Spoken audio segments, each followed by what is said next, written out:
Look how bright these lights are. Stay tuned. What's happening, fam? Welcome back to the channel. Hope everybody is doing well.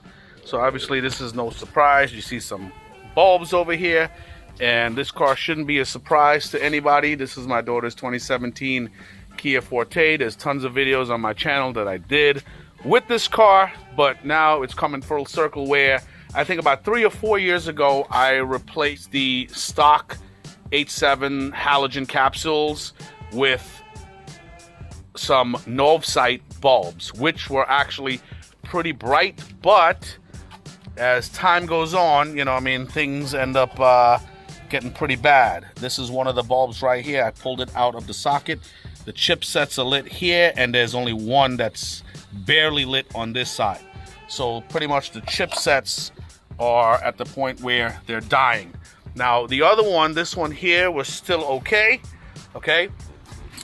This one over here, I plugged it in after I pulled them both out. I plugged them in, and obviously I just wanted to show you guys how the chipsets were dying and whatnot. So now, guys, when I installed these bulbs years ago, obviously you could see these were very, very bright bulbs. You have the ballast right here, and this plugs in. But the thing was, this system that we have here, it's a twist lock. Let me see, I know the sun is a little bright. This is a twist lock system. So what happens is, if you plug this end into the part that's supposed to lock into the light housing, now you have this piece now that you have to put in the housing and not the twist lock. So what you would have to do is get an adapter to help that situation, but then the adapter was a bit of a pain in the ass to fit into the housing and lock properly. And it took me a while.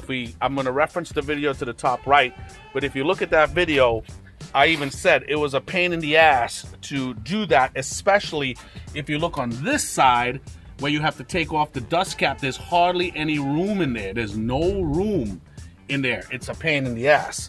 This side, there's a little bit of room, you know, once you take the dust cap off, but the driver's side was freaking awful.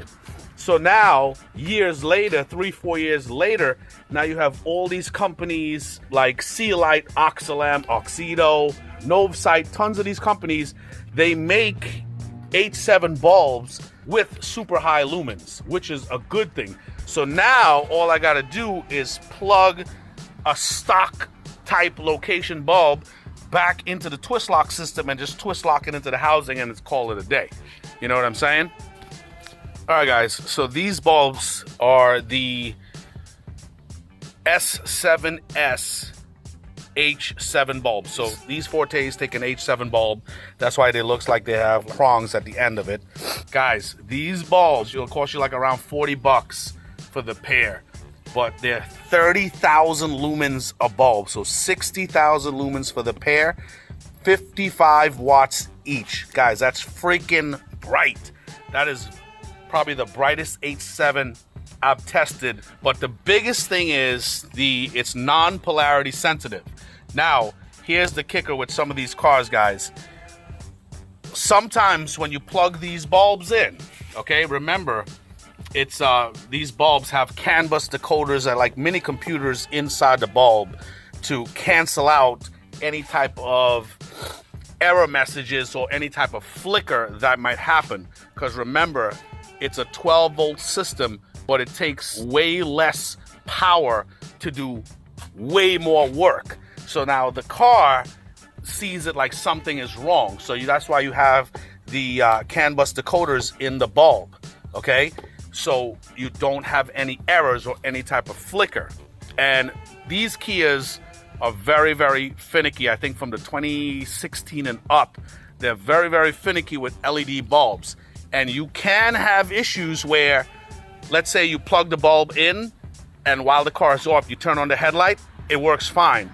The moment you start the car, it'll flicker. Matter of fact, I'll actually put up a video to the side so you could actually see that, because I tested another bulb on this same vehicle and it did that, okay? So I'll show you that on the side so you can see how while the car was running, it was flickering. And it had nothing to do with the battery or anything, because this is a brand new battery. Had nothing to do with that. It just had a lot to do with the CAN bus decoder. So the moment I got this, I plugged one of them in there, and while the car was running, boom, no issues.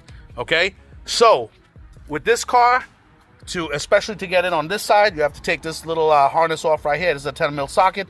Take that off, and good luck. Okay, but this is very easy, and I'll show you what to do. All right, guys, so to recap, these S7S bulbs are 30,000 lumens a piece, 55 watts a piece, which is super bright, has a 15,000 RPM cooling fan, which is freaking awesome, because you definitely need to cool these bad boys while they're running, because obviously they do get hot. And right here, I've been using this thing for years, just one tube. I'll link that in the description as well. This has lasted me for freaking years and years, as long as I've been on YouTube, which is over 5 years. And this will last you a long time. This is dielectric grease. You put that on the prongs inside the electrical components, so it helps wick any type of moisture from in there. Also, it'll help transition where you could put it in and take it out a lot easier, so it's not feel like it's sticking and like super dry. Okay, so this will prevent any type of like, you know, just in case, like any type of moisture damage or anything like that over time. All right, so time to take out this dust cap and put it in. All right, guys, so this is the dust cap. I took it off pretty easily, but look, from here to here, there's barely any space, so you have to be very nimble with your fingers. And this is what I was talking about before. This is the actual bulb.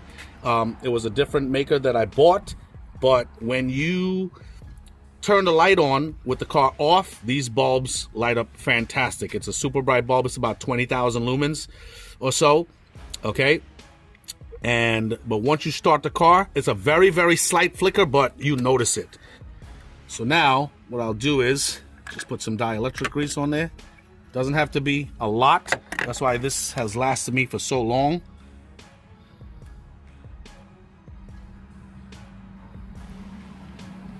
Nothing crazy. Or you could put the grease on the prongs itself. Okay, and do yourself a favor. Just remember not to freaking touch the chipsets. Okay, so now when we put this in, take him out and put him in again. And if you notice, this gray piece is embedded right inside of this notch in the housing. Okay, so now what we're gonna do is we're gonna test it with the car off.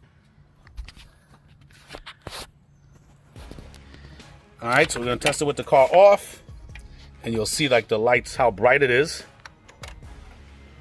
This is super bright. I can't even look at it. It's like really bright, making me see spots. Now start the car. There you go. No flicker. That's perfect. No flicker whatsoever. Now watch this with the other bulb. See that? This is the other bulb right here that I wanted to try, and it's flickering. So this is definitely not good. All right, could just be a bad batch. Okay, so now that you see this bad boy works, now you just got to put it in vertically just like that, and a slight right turn, and that's it. Guys, it literally took me, I would say about a whole 10 seconds. I actually got lucky this time. Guys, at first I didn't want to bring this up, obviously, with this bulb, because it's a user that sponsored me before, and I don't want to out them, but, you know, I mean, it could just be a bad batch, because usually that's what it comes down to sometimes. It's an electronic piece, so certain things have, you know, issues sometimes. It is what it is, you know what I'm saying? All right, so this is the bulb right here. So all you could do is just bring the dielectric grease up, just dip the prong in there, just to be easy so you don't have to mess your hand up, okay? I'm gonna just set this down here real quick. And this is the old one. Okay, this is one of the old super bright bulbs from Novsite. That's the one that I did the video on, okay? So now, take this. Remember, don't touch the chipsets. Don't touch the chipsets. And this notch right here, okay, when you put this bad boy in, just put this in and let me just wiggle it in, and I'll take it out, put it back in, and then see this gray piece right here sits in this notch, right here. So now it's in fully. Okay, then put this in.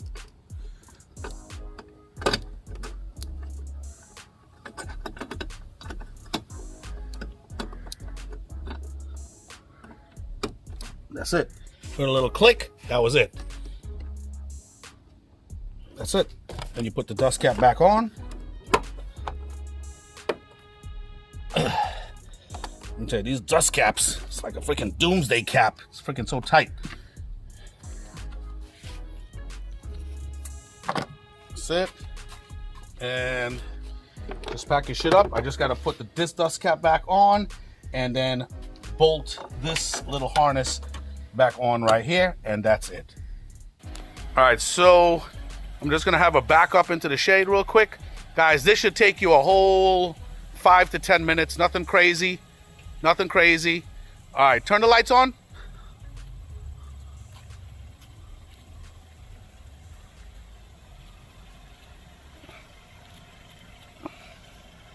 This actually looks pretty damn good. That's a really, you guys don't even realize it, but what I'm gonna do is I'm gonna come out tonight and show you how bright these lights are. But the main thing is this shit ain't flickering, which is fantastic.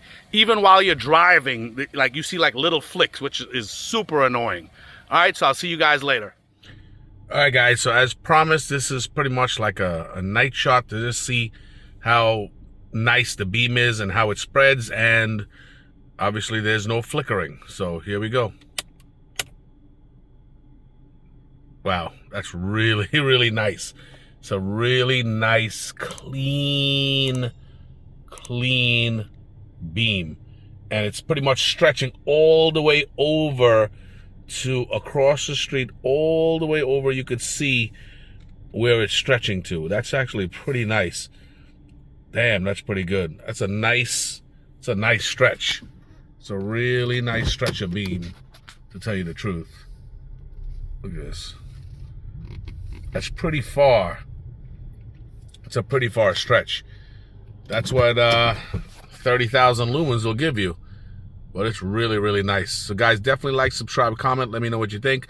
I'll link everything in the description. And I guess I'll talk to you guys soon. So here it is again.